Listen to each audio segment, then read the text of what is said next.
Hi, I'm Glendinning. I'm a live event producer, designer and director. I've had so many messages over the last few days asking me what I think about the Fyre documentary on Netflix. Now, this is a documentary about what was supposed to be a high-end festival on a tropical island that went very, very wrong. I admit I'm a bit late to the party as I was in no rush to watch Fyre, for many of the same reasons some doctors don't like watching medical dramas. It's just an exercise in fault finding. But given I got so many messages about it, I decided to watch it. The fact that this documentary came out in the middle of the marketing blitz for my new book, The Facts of Live, is a little fortuitous perhaps, but I'll save the opportunistic plug until the end of the video. Now there's lots we can discuss in Fyre, or about it, but I want to focus on my three main takeouts, which are hopium, structure and leadership, and awareness. First, hopium. Admittedly, the hopium in Fyre was pretty strong stuff, but people starting or launching events based largely on goodwill and sometimes hope is more common than you might think. Countries bid to host major sporting events long before all funding is in place and way before all the practical details and feasibility have been sorted out. And whether it's a huge benefit concert, a small community event, a music festival or brand new arts or sporting event, the old build it and they will come mentality is alive and well, at least in the early stages of most event ideas. How am I going to get the bands to come? If you book them, they will come. You do need a bit of faith and optimism or hopium to plough through the not inconsiderable obstacles that can stand in the way of bringing live events to fruition. Converting hopium into something tangible, though, requires the right structure to support it and manage or guide its ambition. This was clearly missing in Fyre. There were people around Fyre's main people that had some relevant experience, but not much, and any experience is almost pointless unless it's structured properly. And that's my second takeout, structure and leadership. Whether it's the Olympic Games, a festival, an experiential brand event, an exhibition, a conference, a ceremony, or any other type or scale of live event, if these fundamental questions can't be answered almost immediately, there is no way on earth that event is being produced, planned or delivered as efficiently and effectively as possible. Which one person is the overall lead, ultimately responsible for delivering the event? And have they got the contextual experience of having delivered similar before in similar circumstances?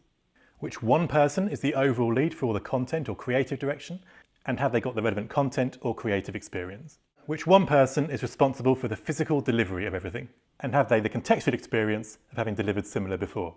And which one person is responsible for all the logistics and operations requirements, travel, accommodation, catering, and all the rest of it? And have they got the contextual experience of having delivered similar before? These could all be the same person on a small event, or they may have massive committees or teams involved, but ultimately, there needs to be a directly accountable individual in each of these four roles. On larger, multifaceted events, you just divide the event into smaller, obvious sub-events and ensure they have the same structure. However, the person ultimately responsible in this structure doesn't necessarily need to be the public face of the event. The person championing the cause publicly, or bringing the money in, like the main character in Fyre, can simply report into and work with this structure. Live events move and change quickly.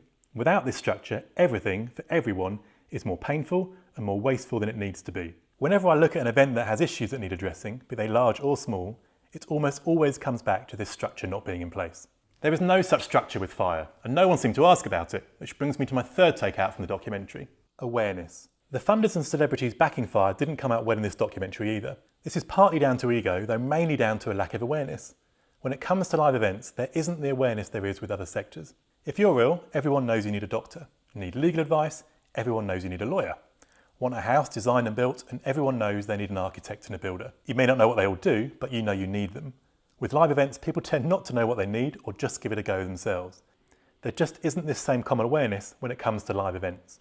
Those supporting Fyre, perhaps with more awareness, could have asked these simple questions. Those trying to create the Fyre Festival could have put this simple structure in place. Importantly, the person leading this structure needed to have the relevant contextual experience, which in this instance means someone who had a proven track record of delivering similar events and with enough charisma, diplomacy and courage to stand up to and support someone like Fyre's chief protagonist, and able to support and lead the rest of the people involved too. Fyre may then have successfully come to fruition in some way, shape, size or form, or halted in good time. Make no mistake, the line between success and failure of many live events is wafer thin, scarily so at times. Fyre failed due to untamed ambition, a lack of structure, a lack of relevant experience, a lack of awareness, and simply by no one asking the right questions, or even knowing what questions to ask. Some of those involved in Fyre clearly had questionable ethics. Though I got the sense from the film that those behind Fyre did actually initially want the festival to be a success. But, as is so common, those who own the idea or ambition were blinded by that ambition and their own agenda, often unwilling to hear or accept qualified advice, and as a result, it ended up spiralling out of control.